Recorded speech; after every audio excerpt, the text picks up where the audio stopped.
Ratu Rizky Nabila sebut sukai suami orang, biar cepat ditalak.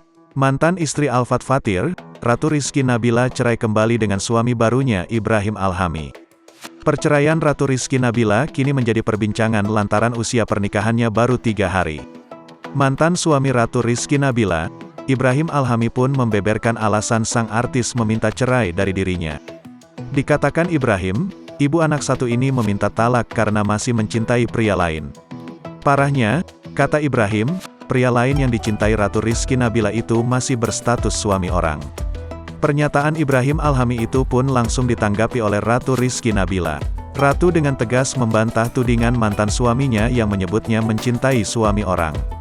Wanita berusia 28 tahun ini menegaskan dirinya tidak mencintai pria beristri, mengingat dirinya adalah korban pelakor. Sebelumnya, belum lama ini Ratu Rizky Nabila menjadi korban dari wanita pelakor. Rumah tangganya dengan Alfat Fathir rusak lantaran direbut dan diganggu oleh wanita lain. Ia diselingkuhi di saat dirinya sedang hamil anak pertamanya. Rumah tangganya itu hanya bertahan 1 tahun. Ratu tidak menampik jika ia memang melontarkan perkataan itu kepada Ibrahim Alhami. Namun, Ratu mengatakan hal itu bukanlah kenyataan. Ratu melontarkan perkataan itu agar Ibrahim bisa cepat menalak dirinya. Ratu mengaku telah mengetahui rahasia besar yang ia ketahui tentang Ibrahim Alhami.